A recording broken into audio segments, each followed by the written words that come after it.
Hey guys, how we doing? Are we all good?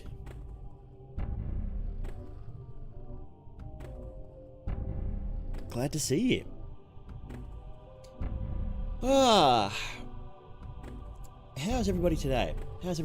I noticed something just before I started stream. I realized something. Check this out. Look at this. 1 million views across my videos. I think that includes. It's probably not. That probably includes shorts too. So it's not as great achievement as it used to be. But I'm still very happy about it. Shorts are free views. But still, thank you guys very much. Thank you guys very much for this, and 5,000 subscribers. I'll have to do a double celebration next week. 5,000 subscribers and 1 million views.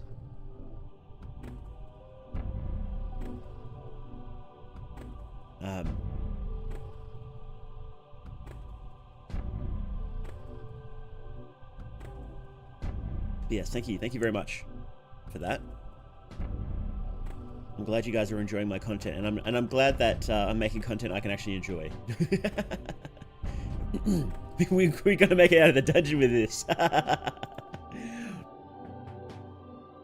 What's this? Why is this? Oh, that's that one. Okay, don't care about that. Move that. That's such an awesome. I do have an awesome community. You guys are great. Two of your shorts are nearly at 60k views. Wow, that's wild. Shorts. It's a lot easier to get views on shorts than it is a regular video. I've found. But you basically don't. It's just for advertising, really, because you don't make any money from shorts unless you're getting like 1 million views a day across your shorts. So it's pretty insane.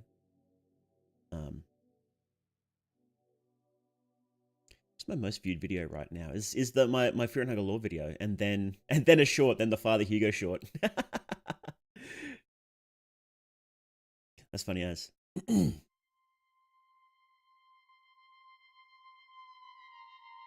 Anyway, there's something else I was going to say. What was it? Mr. Influencer, do you have merch? I should think. I've been thinking about merch. I'll see what we can do. I don't think the community is quite big enough yet to actually do merch drops, right? But let's say hello to everybody. Let's see. Who's here today? Who's here today?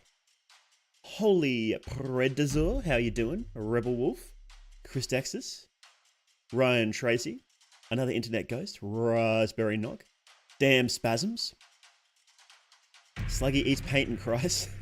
I'll never get over that name. Schmo, More They Cat, Dear Heart's Wish, Scarf, Carmelicious, Othman Sekat, Nuclear Winter, Ed, Rick Robinson, how we doing? Candy Sickness, Solar Apple, Blue Rose Tea, Napoleon Mick Bonaparte, Hendrik Cranen, how we doing? Found your content through shorts. Before that, I used to watch Risk Rim. I think he was the only other Fear and Hunger streamer. Really? Risk Rim. That name sounds familiar. Let me see.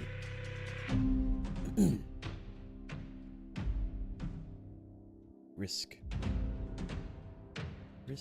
Rim.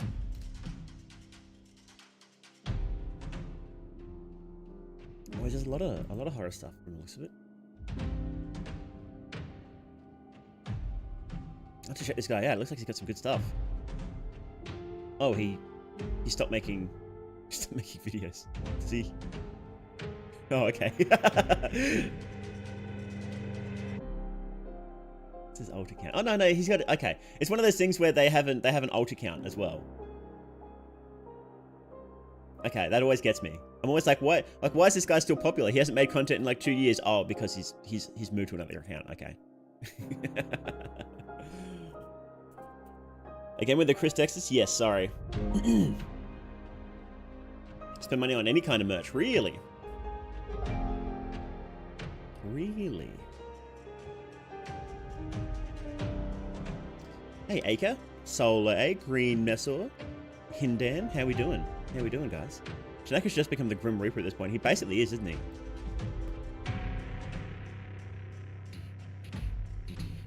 Just finished making and posting the very first meme video related to Termina. Feeling good today. Oh, that's great to hear.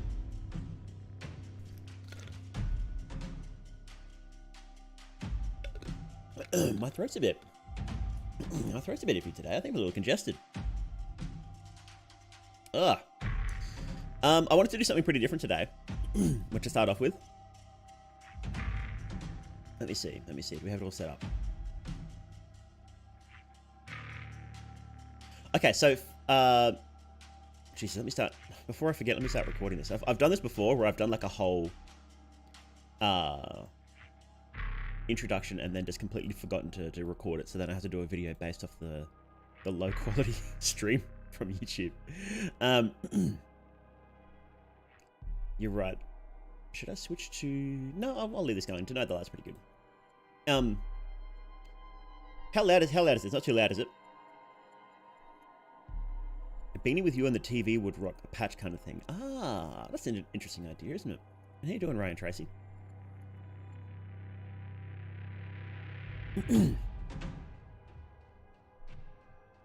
So today what I thought we'd do is we're going to start, you know how I'm always talking about how much I like horror games. I like two genres, right? It's two genres. I like horror games, particularly bizarre indie horror games, and I like colony sims, not city builders, colony sims. And I've been looking for a horror colony sim, but none exist. And people are like, well, how can you make a horror colony sim? Well, that's what we're going to do today. We're not going to make one. We're going to design a Fear and Hunger themed colony sim game. All right. Now, before we get into it, I want to just define what a colony sim is and how it's different from a city builder, right? So it's a sub branch of city builders, right? And city builders, how you place the buildings around, you have to manage sort of the city and how it functions, right? But a colony sim is a bit different. Colony sims have much smaller population sizes, so it ranges from you'll start off with maybe 5 people, and you'll probably cap out at about 100 max in most of these games. 100 people in a city is a pretty big city for a colony sim. And you individually place units into jobs. So you'll say, you have a lot finer control over where people go, and you'll turn off individual buildings. You'll be like, okay, well, we need more people to go gather the harvest, so then we'll turn off the blacksmith, we'll turn off the tailor, we'll turn off the mine, and then they'll go help with the harvest. Exactly. So RimWorld is probably the most popular example. RimWorld and Dwarf Fortress are very close. Colony sims, I prefer the definition where it's not block based. So in RimWorld and Dwarf Fortress, you basically place individual blocks, right? In a colony sim, you place a whole building. So you'll place a whole blacksmith, and then you'll put in the roads, right? And then you'll place a storage barn, and then you'll place a farm. Instead of drawing out a building and then sort of mapping out that spot and saying, okay, this is where we're going to do blacksmith stuff. It's no, you just place a whole building there. So I do prefer that definition instead of Dwarf Fortress or Riftwell, but I could see why people would say that it is. Exactly. Banished was the first of the new wave of them. I say new wave, it was a very slow burn. It was a long time after we got Banished before we started getting these new ones that are just coming out in the past couple of years. But there's been a little bit of a renaissance with them. Against the Storm is another big one that's been out. Timberborn is a fantastic one. And there's a few other ones that have come out too. No, so it's different from Warcraft, because there's no combat. There's minimal combat. The combat isn't the focus. So, and there's stuff like there's games like Fabledom, which added combat, and what's that post-apocalyptic one? I can't remember what that one's called. I didn't like it very much. And Frostpunk is a great example of a modern colony sim as well. Frostpunk was a fantastic one. It was a little different because it was exceptionally hard for a colony sim, and colony sims are usually not that hard. But it still definitely falls within the branch of colony sim. I think I haven't played Oxygen Not Included, but from what I've seen of it, it seems to be similar to Riftworld and Dwarf Fortress, where it's I could see why you'd call it a colony sim, but I personally would say it's not just a little too far away from what I would consider one. Frostpunk too restrictive. I could see that. It was so difficult. You had to do everything very precisely. Even in the endless mode, you had to do everything very precisely. But if you just lowered the difficulty like a notch, it would have been like this classic colony sim. So what we're going to do today is we are going to be designing our own Fear and Hunger colony sim. And yes, somebody guessed it. Who guessed it before? What I think the settings should be, and we can discuss this, right? This is why I'm doing it here, right? I'm not just running it down and you guys applaud and tell me how good I am. We'll discuss this here. So what we can do is we'll break it down into a few different settings. Let's say unique mechanics, because I have trouble spelling sometimes. Don't bully me. each colony sim is, you've got the standard sort of production chains. You'll grow wheat, and then you can carve that up into flour, and then you can use the flour in the bakery, that sort of stuff, right? Or you cut down trees, and then you can use the logs to build. But some buildings need planks, so then you have a wood workshop that makes planks out of it, and then, or you mine iron ore from the ground, and then somebody smelts it into iron, and then you use that to make tools. That sort of stuff, right? Those sort of chains, and we'll if we've got time, we'll focus on that at the end to figure out some interesting chains. But for the most part, that's all pretty standard across most colony sims. So what we'll do is we'll just think of unique mechanics for what will make this game unique, right?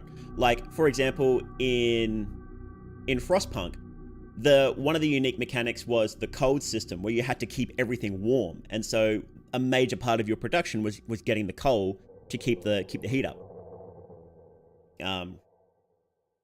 Banished was unique in that it didn't have any of those unique mechanics. It was just, you're making a colony in Europe, go nuts.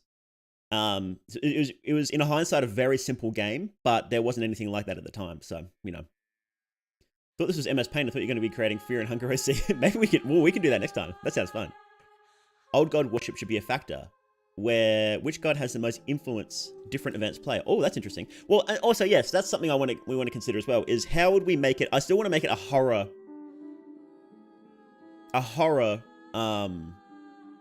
colony sim. So we had to consider how to do that. And I've been thinking about this for a very long time, right? Is different events. So again, Frostpunk has something similar to this, where depending on what buildings you had, and what choices you made in the past, different events would pop up. So, and we can, and since we're drawing on, let me just write this down, right? Events. Actually, you know what? I'm just going to say here, events. So depending on what choices you make, what buildings you have, which god, and which god you decide to worship, different events can play out. So, we can say, like, in your colony, maybe a yellow mage can pop up, right?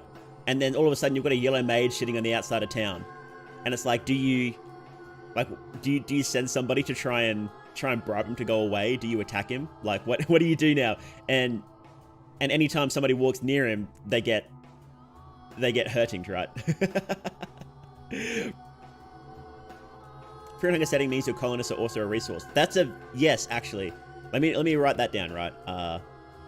Colonists are also a resource to expend.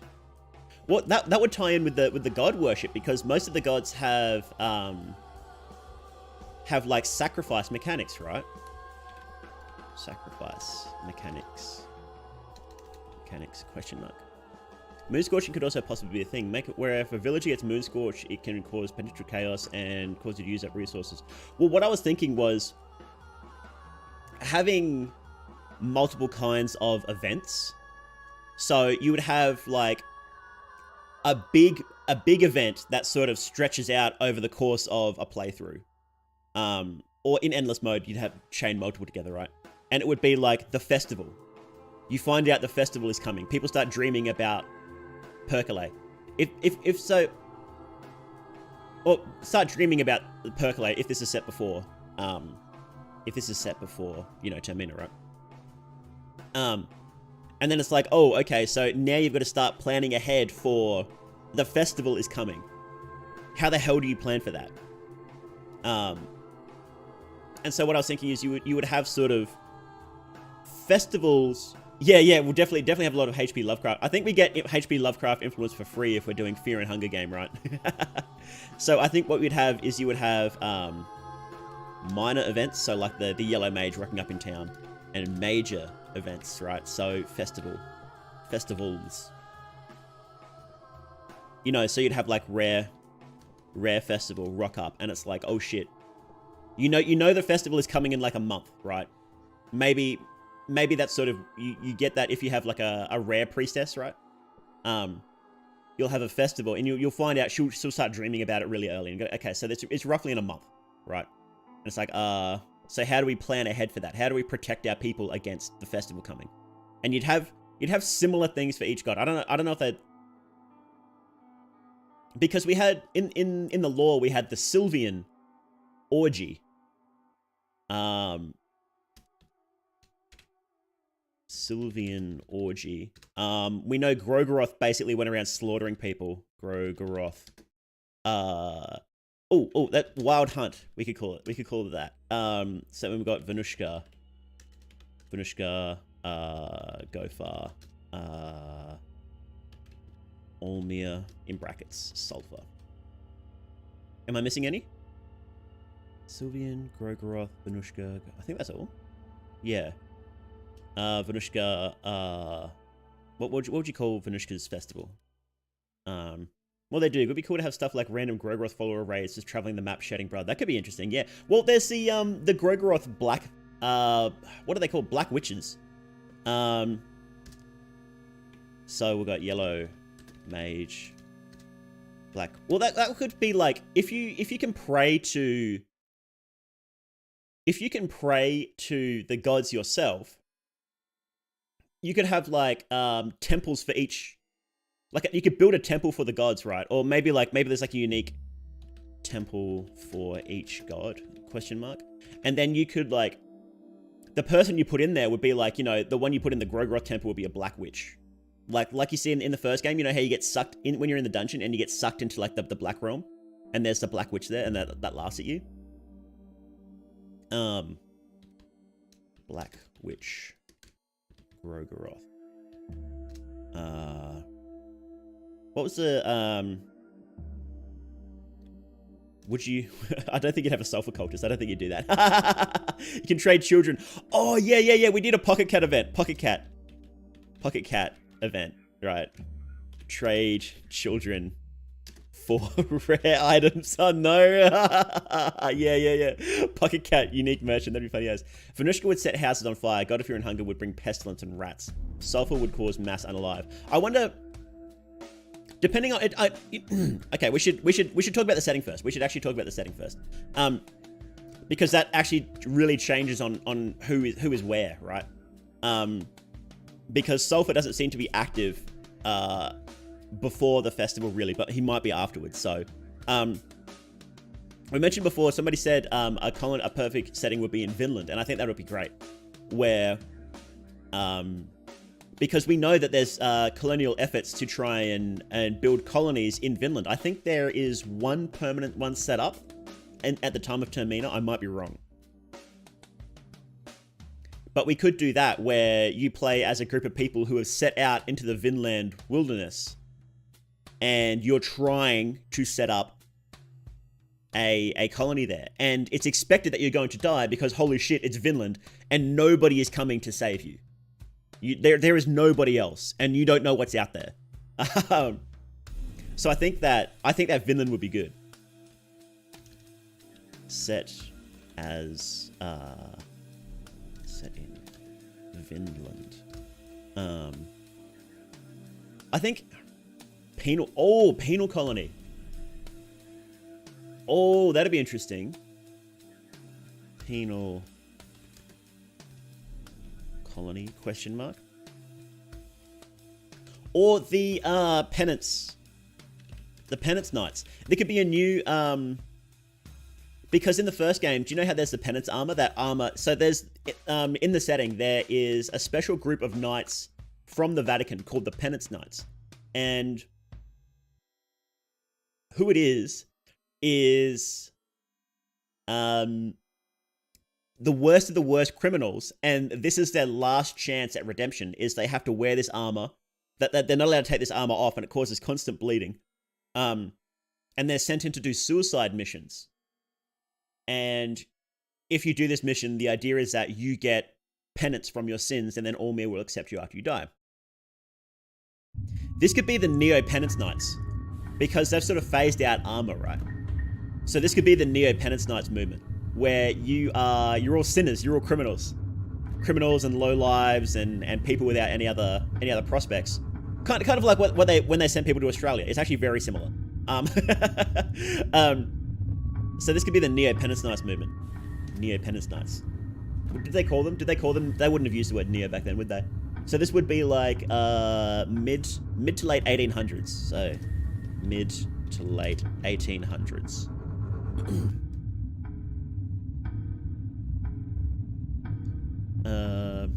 Massive rise in cults and everything. Yeah, well, if we've got... We'll have these temples, right? And so you'll be able to build like a Groggoroth temple, which I guess would be like a sacrifice. Oh, if it's... Hang on. If it's like cowboy era, it would be like gallows, wouldn't it? It would be gallows. Gallows. Gallows. Blackridge, Groggoroth. Let me just write this first. Sylvian would obviously be a brothel. That's sort of... You get that one for free with Sylvian, right? Rare... Let me just write this down. Venushka. Gofar. Olmir. Olmir is just a classic temple, right? You would have a classic wooden church, right? Need independence movement event chain. Oh, where you like... Independence. Where you try and... Independence. Question mark. We'll think about that. We'll think about that in a sec. Question mark. There we go. Penance Ned Kelly. I'm writing that down. Cowboy culture sound incredible. Yeah, it's what do they call that? Weird West, don't they? We'll write this down. It's Weird West. There's been a few Weird West games come out recently, actually. Penance. Penance Ned Kelly. There we go. You can choose a faction at the beginning of the game, like Older Guard, Explorers, Penitents, Rondon, Colonialists. Oh, that's an interesting idea. Okay. Different factions. So, what do we got? Older Guard, Explorers, Penitents, Rondon, Colonialists. Say Bremen as well. Rondon / Bremen. That's an interesting idea. That's an interesting idea, yeah. Just here, what are we making a list of? We're designing a hang on, I should move this down so you can see.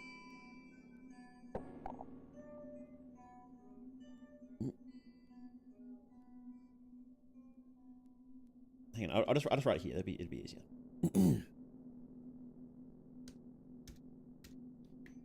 Fear and hunger. Horror. Colony. Sim. Planning. There we go. To make a new dungeon. I don't know about that. Alternate setting could be, instead of a colony, you're making a neo dungeon of fear and hunger. I kind of like building colonies. Although an evil genius style dungeon of fear and hunger would be sick. And we'll think about that next time. You can establish a meat pie factory that you could. Rare would be astronomy buildings. God of Fear and Hunger would be sewers. Venushka would be Sacred Grove. Sacred Grove, that's a good one. Sacred Grove. And you can have stuff like, the Sacred Grove requires a certain number of trees around it. Requires certain number of trees. Well, I guess, if you think about it, like... so Groggoroth would require, like a graveyard. Requires... Graveyard... Blood... Sacrifices, question mark? Maybe if you worship old gods too much for Vatican's liking, you get in a sort of independence war with them, or simply because you're a colony. Oh, okay. Worshipping different gods too much, not obeying obeying home factions, orders, etc. If there are different factions like that, then they'd have preferences to gods or even no gods, like in Tamina, some don't worship anymore. Oh, that's interesting. Yeah. Maybe we can expand on this a little bit then. We'll expand on this a little bit.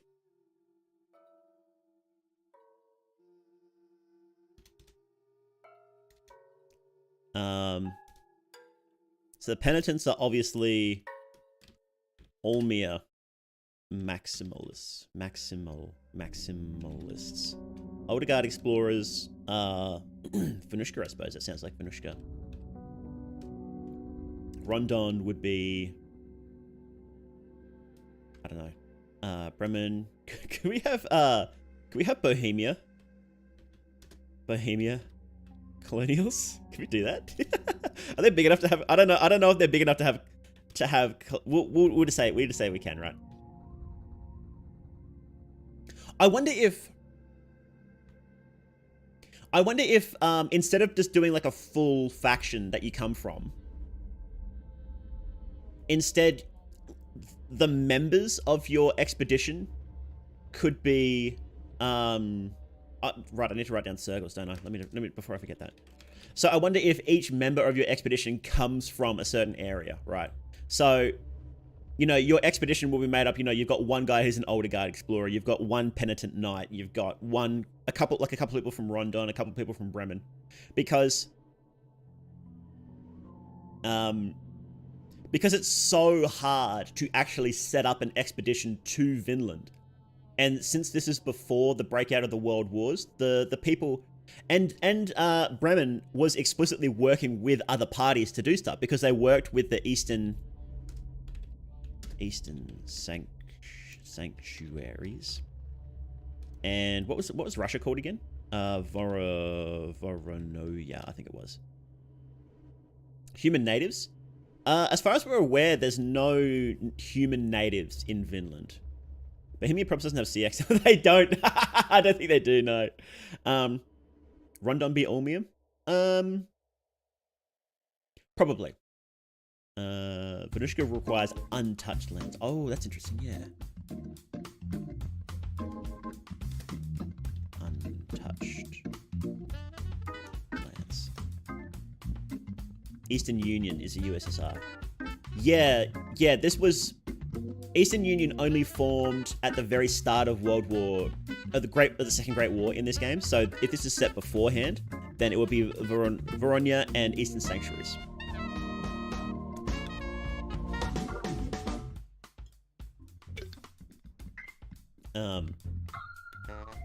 Sergal raid event. Oh, that'd be fun. God, that'd be fucking terrifying. Sergal raid. There we go. Character types that have affinities for different gods, so you can have settlements with multiple groups that have those preferences. Yeah, that's what I'm thinking. It's good when these games have, and that way you could say like, you know, oh, so the older guard explorers, right? They're pretty tough and physical. They're not very good at like let's say blacksmithing. You know, they're not good at blacksmithing. They're not good at farming, but they're great hunters and they're great woodsmen. And then the Rondon colonials are really good farmers and they're really good at working with animals. The Bremen ones are, you know, that sort of stuff, right? So you can have different things there. So there's a little bit more depth in where you put the people. Isn't Voronia Poland? It probably includes Poland. We're not sure of the exact layout of the different states. But in general, the countries in Fear and Hunger are bigger than the countries IRL. So, Rare needs a tower temple. Oh, like a moon tower. Yes, a moon tower. That'd be sick. Wasn't Finland the land that was just littered with monsters? Yes, it has a lot of monsters, but it's also just like black darkness. It's so dark that, and so cloud covered that you can't actually tell the sky from the horizon. And like the ground is pitch black. It's apparently a nightmare. So Bremen colonials can be good soldiers. Oh, they'll be like sheriffs and stuff like that. Good sheriffs. Well, I guess that would be the. We'll think about these. We'll see how it plays out, right? Is there a defined Fear and Hunger world map or countries just talked about? Just talked about. We don't know many specifics. So there'd be Abyssinian. Oh right. Abyssonia. Abyssonia is really weird.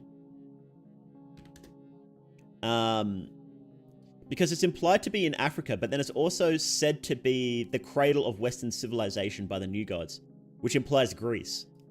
It says it's got the statues and stuff too. So they're talking about Greece. So I wonder if Abyssonia includes Greece as well, which is a bit weird. Yellow mages wouldn't be a faction of their own. Yellow mages are too independent. That could be an event. Like occasionally it gets so dark, monsters come out more. Oh yeah. Like what would you call it? I'll just call it darkness event. Gets so dark. for a few days. And monsters come out. If you go off the lore documents, don't. The world map is exact. Yeah, so like the physical layout seems to be identical to ours. It's just the countries are divided up in different ways. Abyssinia could be where Babylon was. Could be, actually. Purely from me, but different architectural styles for each god. Like Rococo architecture is Sylvian Affinity High. Gothic for Ormir and so on. Oh. I think having the different architecture for like the specific buildings. So like, you know, for Sylvian Brothel, then you would have and Sylvian themed buildings if there's multiple kinds. You would do that, and like the Ormir Church would be like the, you know, the classic sort of style. Doing that for the full settlement would be very, very time consuming art-wise. Abyssinia is our name for old Ethiopia, like Scar said. Yeah, that's what I was thinking. Yeah. And so it's a little weird why it includes Greece as well, but maybe that's like an Abyssinian empire or something like that, you know? It'd be cool if all around Vinland there's like these old ruined structures and complexes, so you need to organize expeditions, which you engage, and Fear and Hunger one like combat and exploration. That would be sick. I really like that idea. Actually. You probably wouldn't do like full dungeon diving, because then that's 2 games in one, and that's very, very, very hard to make. But having, because there are ruins and stuff in Vinland, because that's where we see that in the first game when the Odegaard explorers went there and you steal the cube, because they stole the cube from somewhere, right? So there are like weird ruins there. They're not human ruins. So we'll say ruins, organize expeditions. It would probably just be like an event pop up on screen, and it would be like, you know, do you send your guys in? Do you know, are they going in? Do they do this risky thing, or do they do this safer thing and get less loot? That sort of stuff. Well, the Odegaard explorers would definitely be expeditions. They'd love that, wouldn't they? They'd be good at that. Major event. Yellow King shows up and tries and swindle your colonialists away to grow his army. You must keep your colonists happy and satisfied and not have them leave. That'd be interesting. Oh, what about it's set right? It's set on the outbreak of the war, right? Or like not in the outbreak, but like in the months beforehand, and there's talk of tensions. There's talk of tensions in the home, and so some people are like, I want to go back, and you've got to convince them to stay. I think that'd be sick.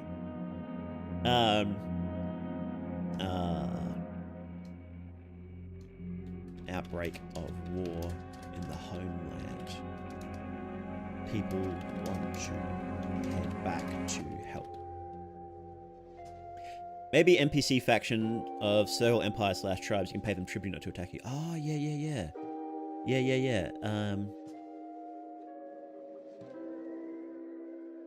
So I think we need to diplomacy quests. Circle tribe. There would be the landing port, and that would be controlled by the different factions as well. But that would still be like a merchant's guild, basically. What do I say, merchants? Because there would be like a port set up where everybody landed. But if all the different countries have helped, it wouldn't just be like, oh, this is the Abyssinian port, this is the Vatican port. It would be like, no, everybody's here. But that would still be like a merchant sort of thing, and they would ask stuff of you constantly. Marriage event. Oh yeah. Brain flower event. Choose to end the villages affected or risk spreading by trying to remove the flowers. Oh, that's interesting. Yeah. Brain flower infection event.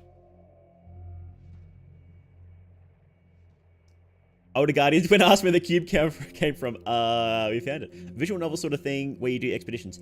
Probably simpler. It would probably just be like 1 or 2 pop-ups, basically. Because I have made games before, I know how when an idea sounds simple, it can actually end up being very complex. So I do try and keep it as simple as possible. And then as you're making it, if you find, oh, this is actually really easy to do, and then adding more features to it. Marriage event. Well, that could be like like a Sylvian orgy where people usually they don't like have a Sylvian marriage, but then like as the Sylvian orgy is coming, people get married and turn into a marriage, and then you can have you can actually have like a marriage as a citizen. That'd be sick. Okay, people accidentally becoming, oh my god, becoming Sylvian marriages. Well, let me just write down unique mechanics, citizens, marriages. So then, like, you know, you have a citizen that's like, oh, you know, these guys are Older Guard explorers, these guys are Veronian, whatever. Then they become a marriage, and it's like, no, you're not like Bohemian anymore. You're a marriage now. It's different. You're a different person entirely. Marriage army. So it could actually be a thing where it's like, no, I actually want marriages because they have certain stats that I really like. The marriages. We need limb damage, don't we? We need somehow like citizens can lose limbs depending on their jobs / events, which lower their efficiency. Simple way for looting, I think, with fit is to have for areas have pools of items, and the items your party return with a random. That's probably what we do, yeah. What sort of ideology would this colony be? A democracy, theocracy, something else? It would be a I don't know what the word would be, but you would just be absolutely in charge, but you would,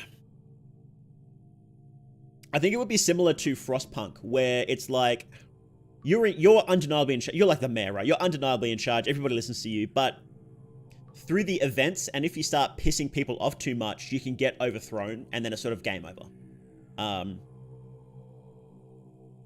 You know, if you've got a town that has like majority Grogroth cultists, and they decide that you're not sacrificing, if your Grogroth affinity isn't high enough, then tough shit. That they're gonna literally kidnap you and then sacrifice you in the middle of the night and put the head priest in charge.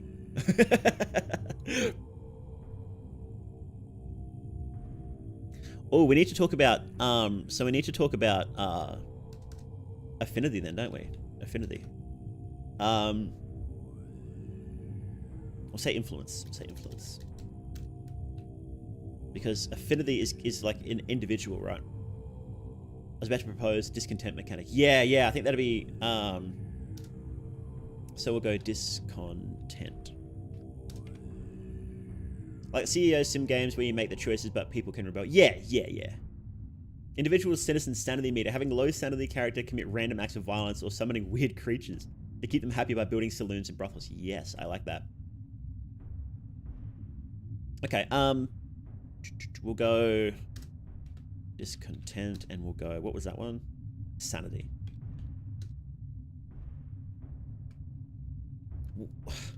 We need fear and hunger meters, don't we? I guess sanity is basically fear, right? When their fear gets high enough, so certain events would like raise everybody's fear, and if you're not keeping them happy, then their fear just keeps ticking higher. And like in the God of Fear and Hunger event, their fear and hunger just keep ticking higher and higher and higher, so it's harder and harder and harder to keep them happy. And eventually they start going crazy and stealing food and killing each other and stuff like that. Does this take place before or after Fear and Hunger 1? And if so, what endings would be canon for them to affect the world? It'll be... So far, it's going to take place just before Termina, I think. The ship pit. Okay, we did. Let me write down. Hang on. Buildings. Ship pit. Okay. Yeah, so this would take place just after Termina, and it will basically be the same as canon as possible, right? So it will be, you know, Yellow King is running around, Ragnvalder survived and got Moonless out. Enki survived and is writing books.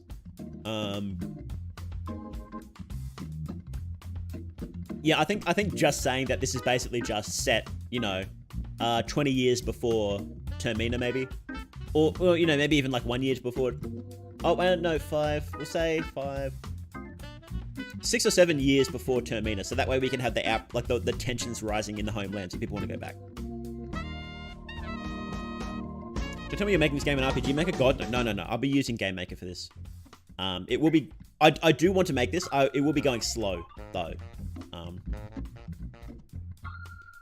Affinity Gregoroth will give militaristic architecture to buildings. Venushka Affinity would cause buildings to look like from Solarpunk.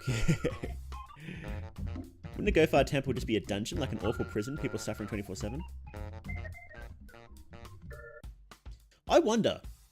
Because God of Fear and Hunger is very industrial as well. So it could just be like a an old mine shaft or something. Or like maybe an industrial slag pit or something like that.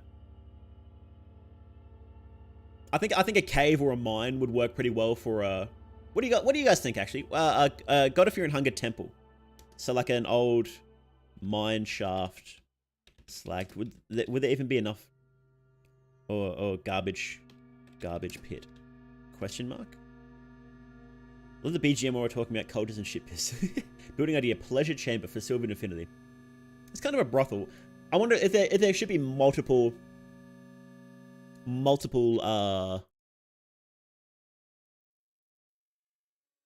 buildings for each god then. Only influence the old game would have is like a Termina where Enki's info is floating around the god being worshipped and more knowledge of gods in general. Yeah. So it wouldn't be. Because we're basically on the other side of the world from the dungeon. Yeah. Children's mine. Oh, yeah, that's basically, industrial slave pit.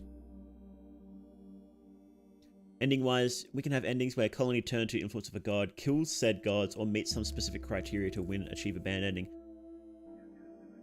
I think, colony sims, I do prefer when colonies are endless. But you could have like a... If you've got like a major event, right? So the festival is coming. You know that there's a Sylvian orgy coming, something like that. You could have these be the win conditions in quotation marks, right? So you don't know, maybe you don't know which one it is, right? But you know that in about a month, something is going to happen. And so you've got to start... You don't know which one it is, so it's like, okay, so I'm going to build a moon tower, right? And I'm going to have a moon priestess there, right? And maybe she'll start dreaming of the Rare Festival. Then you're like, okay, the Rare Festival is coming in about a month. But you build that, oh, she's not dreaming of anything. Okay, so it's not rare, so I'm going to build a brothel.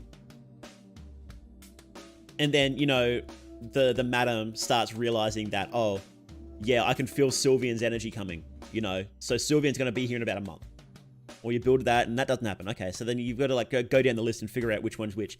And that would have different effects as well. So like the brothel would help people get happy. The gallows could help keep crime. That could be good for certain events as well. Like you've got criminals in town, and you have a gallows. Maybe you can like lower the amount of crime.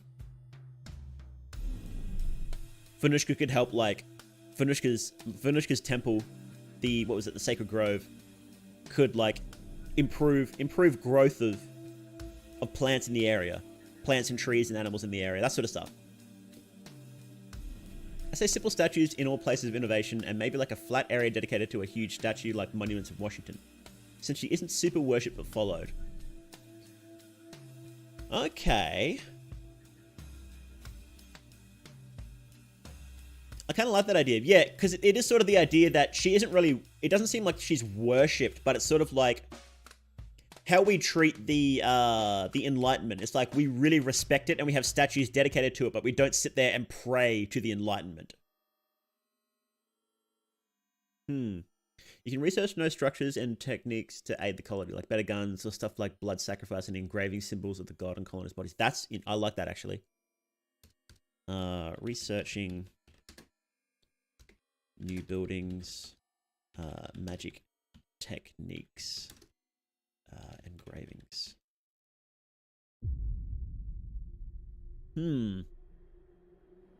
How about statues? How about would she have a library actually? Hang on, would she have a library? Library, question mark? Because she's basically the god of the Enlightenment, so risks could be drugs like opium and heroin, and depending on how much you let it be used, can affect people's trust in you and cause distrust. Oh, that's interesting, yeah. Yeah, you can have like, you've got like heroin or opium, and you can sort of control how much people are allowed to use it. And the more they use it, like they can work better, and they can withstand like terrifying effects more. Like you could squeeze through the festival if everybody's high on heroin, but then afterwards it's like, okay, I've got a whole bunch of heroin addicted citizens here. Let's say drugs used to help alleviate symptoms.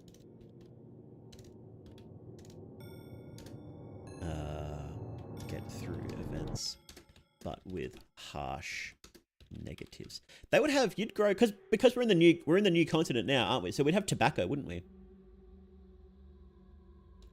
Opium, heroin, tobacco. We'll have events that reference characters in Fear and Hunger 2, like Karen showing up and begging someone for help when she was kidnapped. Levi seeking shelter during his run from the war. Well, because we're in Vinland, it's too far away. It takes a month to get there by boat. I think it would be. You could definitely have newspapers with Karens referencing certain events that they go through, like some of Karen's. Well, how old is Karen? If this is this is about 8 years before. She would probably have started writing in the niche. I think so, because she's like 28, isn't she? But you could definitely reference like Karen's articles in newspapers and stuff, yeah. But everyone else, I don't know. Having sweets or the ability to bake them again. Yeah. Sweets. Karen's 26, so 18. That's pushing it, but you could have her show up, I reckon. Worshipping sulfur would be crazy. I don't think you would be able to worship sulfur because sulfur was secret. Like, even the priests of pre-Evil, the heart of sulfur worship, don't admit it, right? I believe tobacco originally was from America, so yeah, more abundant supply of it. Okay. That's what I thought as well. It'd be cool if citizens going rogue and start worshipping different gods like sulfur and sabotaging your plans. It could be interesting if you get people... Excuse me. Pulse and anxiety. 26 is 15, Fear and Hunger? Yeah.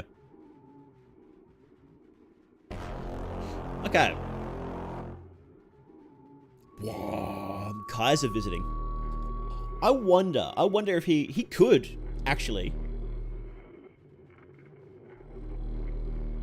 He could have actually visited Vinland because he knows, because he wants the cube, doesn't he? This was before, I think this may have been, let me think. Yes, he would have been the Kaiser. Yes, he was the Kaiser at that point because, Kaiser visiting event, question mark. Maybe we could elect advisors to help you with the colony, and each one gives different suggestions of what you can do, but none of them are being 100% genuine and want power for their own. Interesting. Elect. Maybe that's what the head priest can be. So, you build the gallows for the Grogoroth priest, and then he'll give you advice, and it's like, yeah, I think we should kill these guys. And it's like, of course you think we should kill this guy. You're a Grogoroth priest.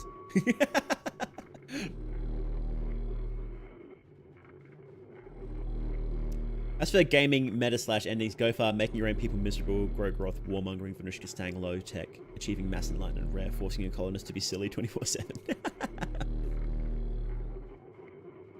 Coin flip and you've used Grogroth snaps his fingers and blows up colony. Oh, we do. We need coin flips, don't we? We need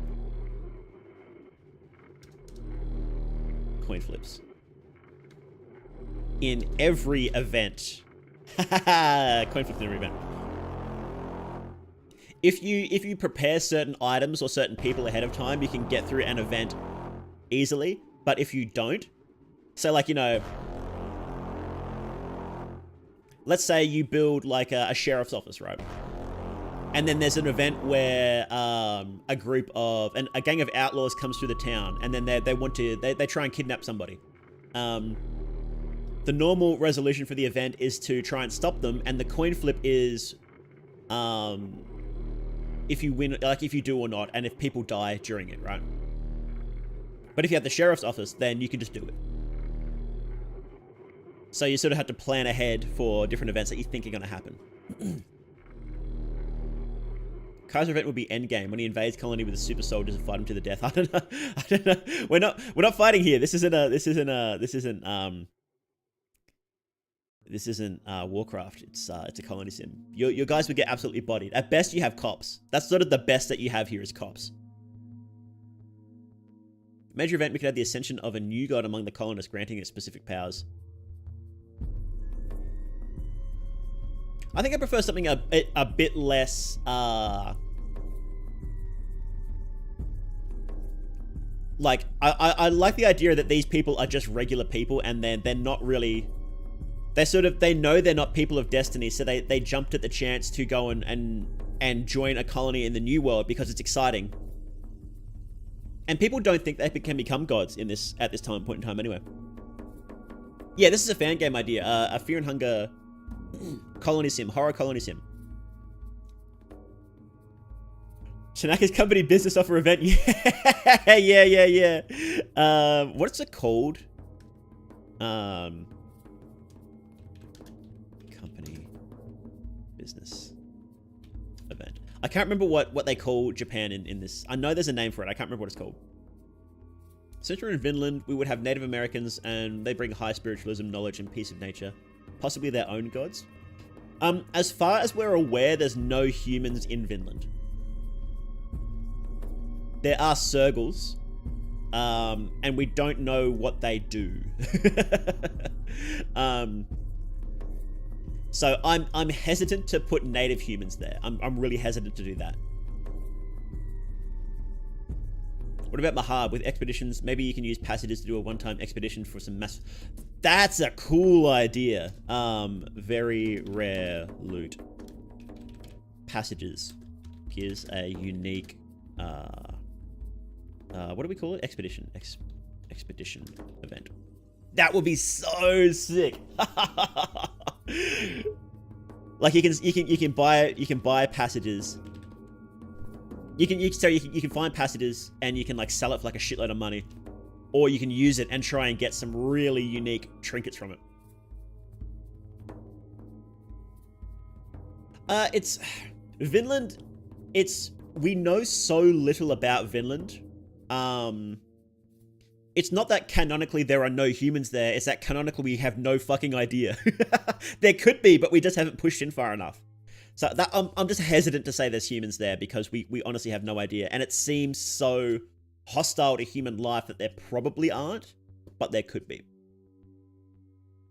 Phobias. Oh. You have a phobia, and depending on what it is, it can affect how everyone reacts as well as affect what gods you can worship. Well, if each people, say, you know, you've got somebody who's like got a phobia about animals, then you can't make them work on the farm because then they're a lot worse. So it would be like a reverse. So you'd have preferences, and you'd have phobias, and so it's like a reverse preference. So, like, the preferences would be like, you know, i.e., if you're from Oldegard, good at expedition. You get a bonus to expeditions, right? Maybe some events will be like, oh, this guy is from Oldegard, and then when he's on an expedition, there's like a unique event that can occur, and like he recognizes something that only that's passed down from Oldegard legends, like the Legends of the Cube, right? So he can recognize that and get a unique item. And phobias would just be the exact opposite. So, you know, make a citizen worse at a specific thing. And you can get really screwed. Like, you can get like a guy from Older Guard who's good at expeditions, but he's got a fear of the dark, which makes him worse at expeditions. It's like, oh shit, okay. You can use gold, silver, tobacco, or raw cash to buy trading ships to visit the colony. Oh, there we go. Yeah. Where would we put that? So you'd have, it'd be in diplomacy. So I guess you'd have trade with other groups. So you'd have like merchant support, circles, etc. You want to breathe? Coin flip.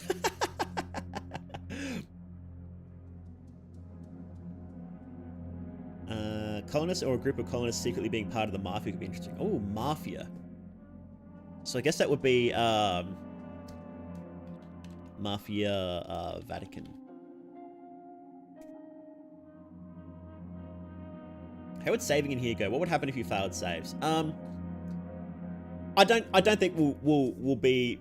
This is very different from like an RPG game, right? I know that losing saves in a colony sim is super frustrating because it's a different game. So I don't think we'd worry about like having coin flips for saves or anything like that. I think you just save.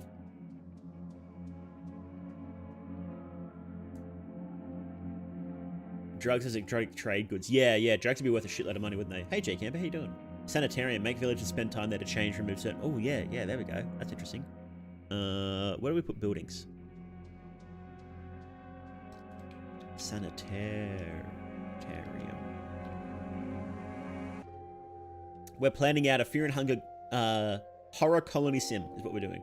Limited saves is a staple of Fear and Hunger. I'll think about it. I'll think about it. All right. Limited saves, question mark. Mafia and Vatican Church NPC factions. What we could do is have like, each one of these also is like its own faction as well. And, you know, sometimes they'll like randomly hit you up. So it's like, you know, oh, the Bremen colonials, they want a shitload of iron ore because, you know, they're gearing up for war. They know they're gearing up for war, but it's quiet. So they're like, give us as much iron as you possibly can. And the mafia are like, we want drugs. Sell us drugs. And like, you know, if you build up relationship with them, then, you know, maybe you get unique events. Maybe, you know, maybe they'll give you better trade deals or something like that. Drugs are legal for all we know. That's a good point. We don't know how illegal drugs are, do we? Heroin seems to be something shameful because Levi was ashamed of using heroin, but it's not clear if it's illegal or not. Panophobia start challenge. Everybody has panophobia. Oh god. Maybe you could legal drugs such as heroin or weed sell it on the black market. Yeah, it's. Yeah, we don't know the legal status of drugs, do we? Assume LSD will be prohibited or controlled. When was LSD invented? When was LSD invented? That requires some pretty serious chemistry setups anyway. 1938. Oh, you could swing that if you really wanted to, but I think it requires some pretty serious chemistry setups, and we're cowboys, so probably not. Is this new faction addition ideas for Fear and Hunger or Fear and Hunger Civ game? Yeah, it's a colony sim game, so similar to like Frostpunk or what were the other ones we said? Banished, Timberborn, those sort of games. So how would time pass in game? Like one day every 30 minutes? That's something you can like test out, right? I'll probably not say 30 minutes. I'd probably be closer to like. Depends how long you want each sort of major event to last. If we say we want each major event to last like an hour, and we say it's like a month, you know, you've got a month until the Rare Festival. You've got a month until the Sylvian Orgy. And we'll say that, like, you know, we want about an hour. So each day would be about 2 minutes. You know, 90 seconds of daytime, 30 seconds of nighttime, maybe. And that's something you'll tweak, right? Maybe an hour-long playthrough in a colony sim feels too short. I can see that feeling too short. Maybe it's not a month. Maybe it's like 2 weeks. You know, then we'll try something. Why did I ping myself? LSD is super advanced, so not in a startup settlement. Yeah, it wouldn't. It's basically a cowboy colony because cowboys really weren't too far detached from this time period anyway. There were still cowboys alive who were like full on stereotypical cowboys. They were still alive in this time. But also because settlement of Americas was so far pushed back, I think you could say this is a straight up cowboys. So,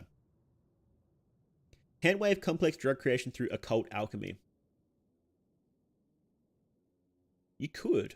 Well, think about alchemy. Like growing special herbs. Where do we write? Alchemical herbs. Production. Question mark.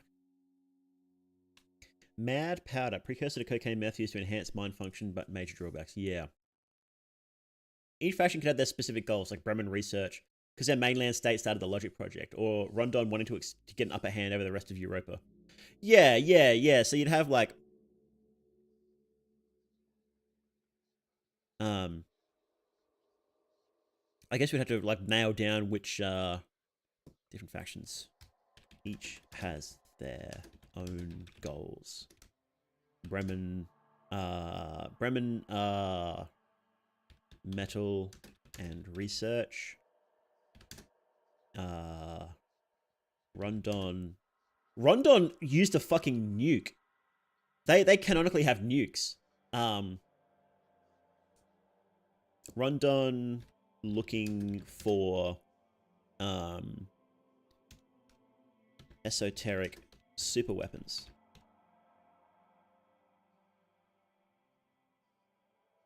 You know, people, you know, in our reality, people talk about how the Nazis went all crazy with their bizarre super weapons. But I think Rondon would be the ones to do that in this one.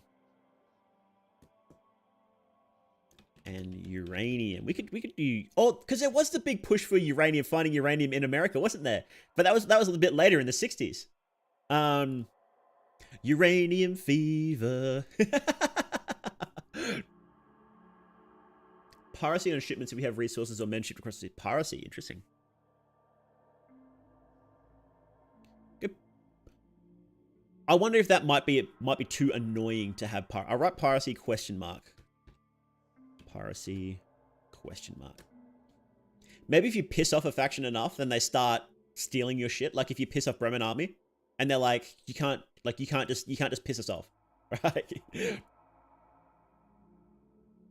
Piracy coin flips question mark. Because there was plenty of piracy in times of war. Like they'll just straight up steal whatever they can, right? If there's an event for Voronia immigrants to flood into your town, like suddenly there's a huge spike of people you have to deal with, and you can turn them down. That could be interesting. Well, I was thinking that it could be good to have like other settlements going through, other caravans going through. So, you know, there's another caravan that goes through, and they're like, "Yeah, we're actually going further out. Can we like trade for supplies, or can you like give us supplies, and maybe you can convince them to join up with you, and then you get all their supplies too." Stuff like that, I think would be cool. Go caravan event. Yeah. Anything else major? Anything else major you guys think of? Is there any sort of fear and hunger vibe we're missing? Is there anything in this that you think is very important to fear and hunger that this game isn't capturing? Mimics. Some citizens can be replaced. Mimics would be interesting. Mimics. I'll go mimics. We don't know how... Mimics seem to be kind of rare, but we'll say mimics, question mark. Famine event. No phobias exist. What about coarse traits? Like some civilians are more proficient in Grogroth magic. They're shunned. Yeah, we kind of have that with preferences. We could have like existing, like what they've learned, like what learning in the past. Like, you know, maybe they're like an esotericist or something like that. Nashra. Maybe then Nashra shows up. Oh, unfortunately, he was definitely trapped down in the dungeon the whole time. That would be fucking hilarious though if he did show up. Progressive sex, masturbation skill. Well, we've kind of got that with the brothel, right? Maybe we can mix ideologies mechanic with policy mechanics of Frostpunk. No, offering the option to reverse laws, so you can choose to align yourself with your homeland and go trade mode. That's kind of what we're talking about. We will need to. We'll think about the diplomacy system, how exactly that works. Can doppelgangers mini event for major figures in town? Yeah, I wonder. Oh, it'll be during the festival, won't it? There'll be doppelgangers showing up, right? We'll go put it here. That'd be fucking hilarious, yeah. What the fuck is this shit?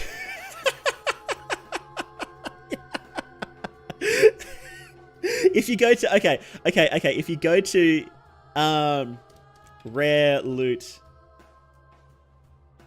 can find Nashra. You can find Nashra if you get passages.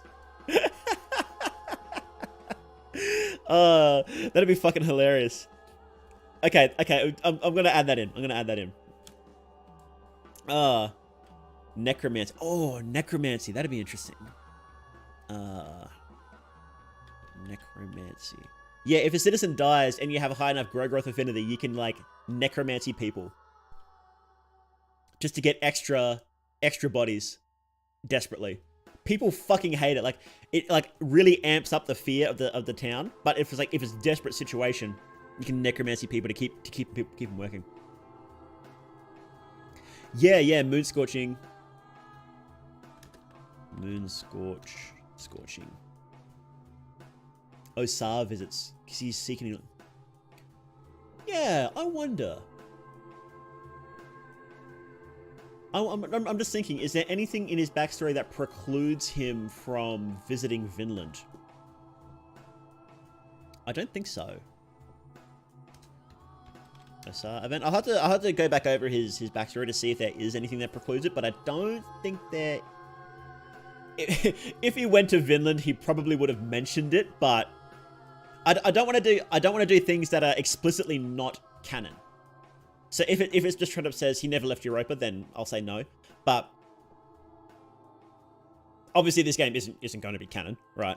But I don't want to do things that are explicitly not canon, right? So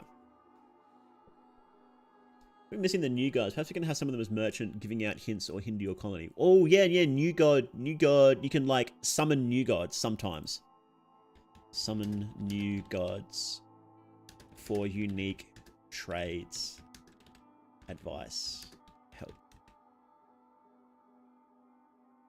Monster raids, since Vinland's very hostile. You also need other large beasts similar to Sergal. Influence of new gods. Yeah. Shadow Wizard Money Gang. We do get a choice where he goes to learn, don't we? Do we? I actually don't remember. I remember the dungeon part of it, but I don't remember what happens before it.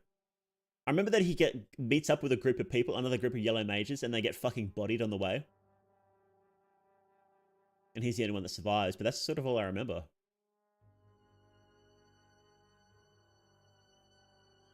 Calling a heroin event in exchange for having 3 citizens listen to him rant about the old gods for 3 days.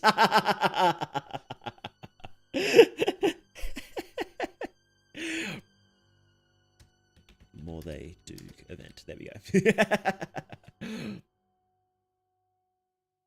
But yeah, I'm pretty happy with that. What do you reckon? So there's are we missing? I think we got the important stuff. There do need to be moments of calm, even in fear and hunger. There are a few set points where you feel safe. Yeah, absolutely.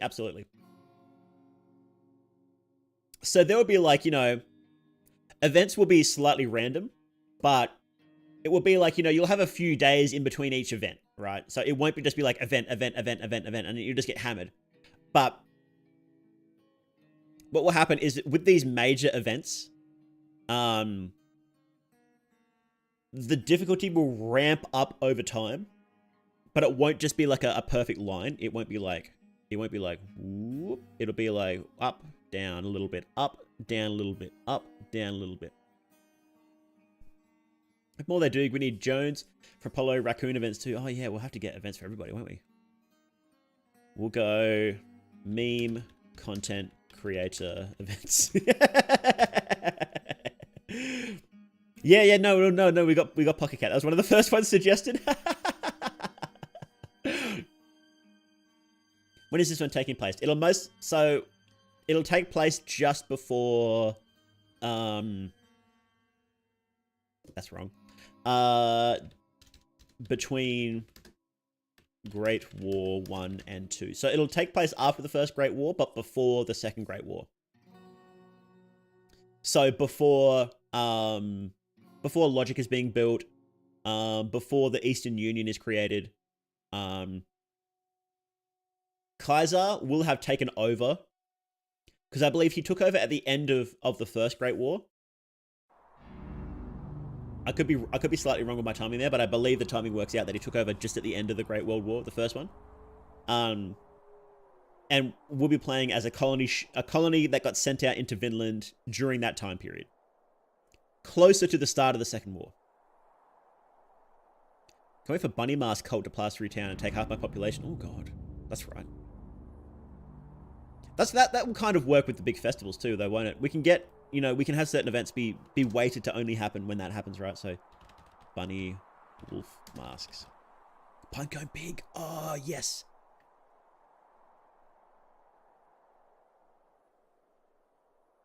We could have, like, town trinkets. And we'll go Pinecone pig. You get a random item at the start of every day. You get one random item at the start of every day.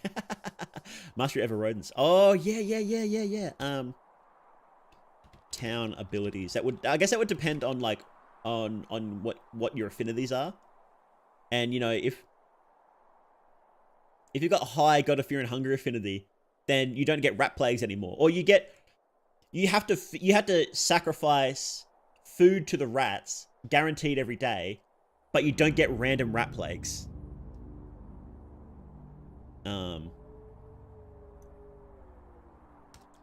Rat plagues. Stopped by mastery. Max Venushka affinity and all your villagers become Pinecone pigs. Rats give you treats. Rat hags is a magic unit. Could do. Oh, that's interesting. That's an interesting rat hags question mark. That could be an interesting God of Fear and Hunger worshipper. Hey, declare independence event. Yeah. I'm thinking that this might be a bit too small scale to go full independent like that. But I'll leave it in there because we have it here, right? I'll leave it in here just to see how far we go, you know. Warhammer, Fear and Hunger. That would a full Warhammer game like that would be sick. Okay, so what my plan is that I'll work on this a bit more off stream. And just sort of smooth it out a bit, try and unify some ideas. And then what I want to do is I want to start actually making this game. I want to start actually making it. Now, it will be a 2D game because making a 3D game is so much more time consuming, and I can't do 3D out anyway. It's just harder to make 3D games. So this will be a 2D game. And I will start actually making it, and I'll show you guys progress as we go. And then what I'll do is I'll refine this document. I'll make something, and then we'll come back in, I don't know, a couple of weeks, 3-4 weeks, something like that. Whenever it's done, really. And then I'll show you what we've got. And then we can talk about it some more. We can, you know, you guys can suggest changes. You guys can see if there's anything you like or you dislike about it. Yeah, it'll be cool. Yeah, I this will take a while. I'm working on so much stuff at the same time here, right? So I don't want to promise a date for this, but I think we've got a really good start here. I think we've got a pretty good start. I don't know how the horror is going to come through. I think there's going to be a major sticking point, is that it might not end up being a horror experience. But we'll see how we go. I don't know if you can get spooks in a colony sim, but we'll try. Okay. So I'm pretty happy with that. I'm pretty happy with what we got there. Yeah. So I'm going to upload this to YouTube. So make sure to say hello to YouTube. Say hello to YouTube or fuck you to YouTube, whichever one you prefer. But yeah, thank you guys for helping me do that. I think it should be a lot of fun. I'm pretty excited to do this, actually, because I do really enjoy making games, and I've been struggling to think of ways that I can bring that onto stream. And I think this is a good way to do it. Because sitting here coding on stream, I think, is really fucking boring. I've seen other people do it, and I haven't liked it one bit. Some people can do it successfully. I don't think I can. So I think this is a good alternative to make a project and try and take you guys through each step of the process, really. Rather than sit there and literally watch me code the whole time.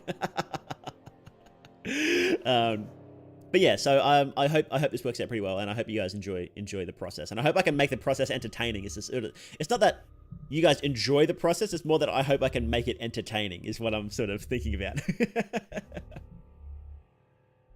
Let me mention those UK suggestions and credits. Yeah. Well,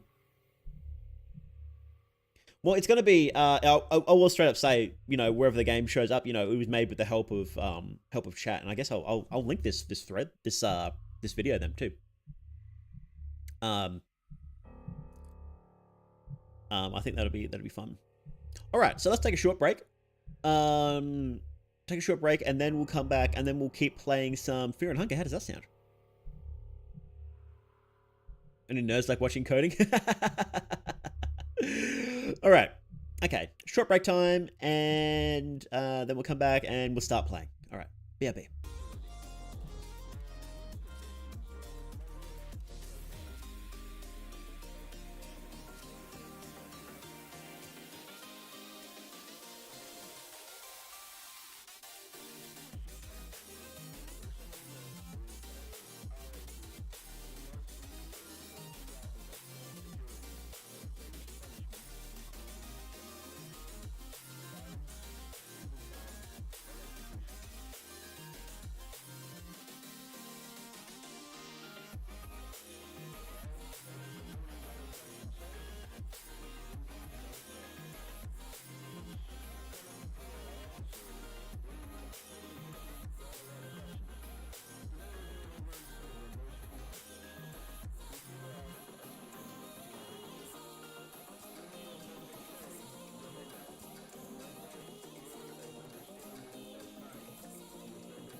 Hey guys, how we doing?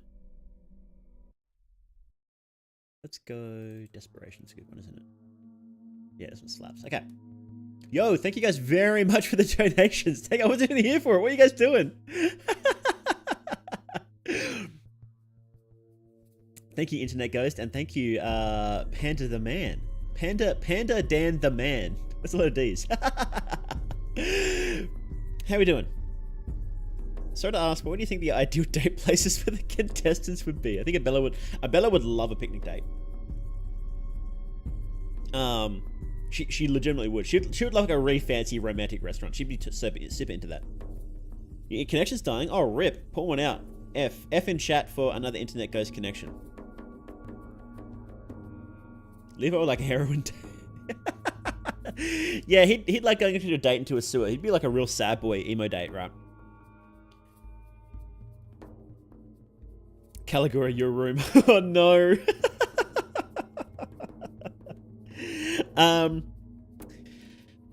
By the way, just down in the bottom right, there's always a bit of delay that naturally happens with streams, especially when my internet keeps dropping in and out.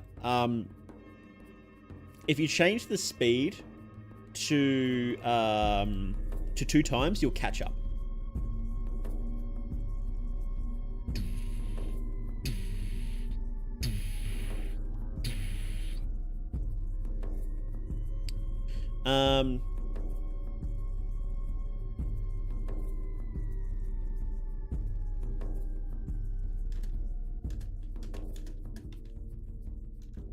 All right. Let's get this game going, hey?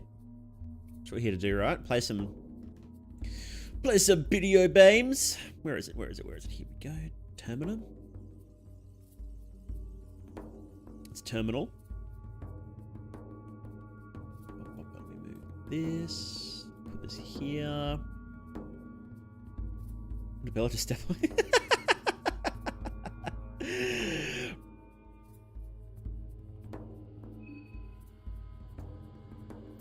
Oh, let me get the game on stream, huh?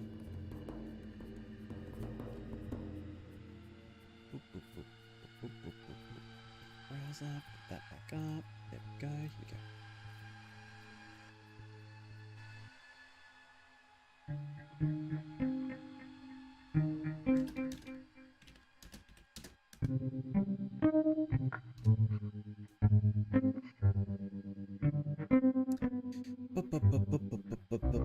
Turn to Tanaka all over Marco today. Yeah, we are actually. We are going to Tanaka all over Marco.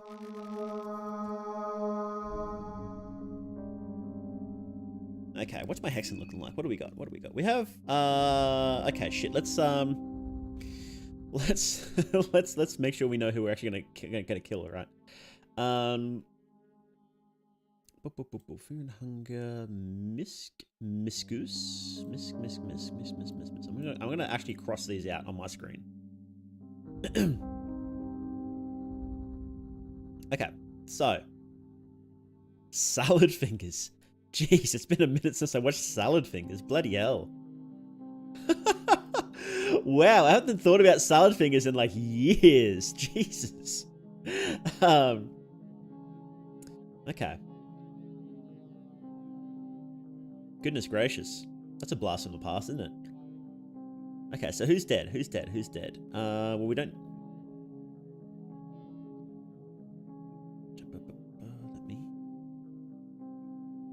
Okay, so I am Tanaka. Let me just highlight Tanaka, right? And we killed Karen, right? We've killed Pav, yeah. We've killed Callie, yes. And is that it? I think that might be it. Levi's dead. That's right. We got Weeping Scope, didn't we? Okay. So we have a few left to kill. Hang on, can I just stream this little window here? I might just leave this open if I can just stream this, right? Hang on, give me one sec.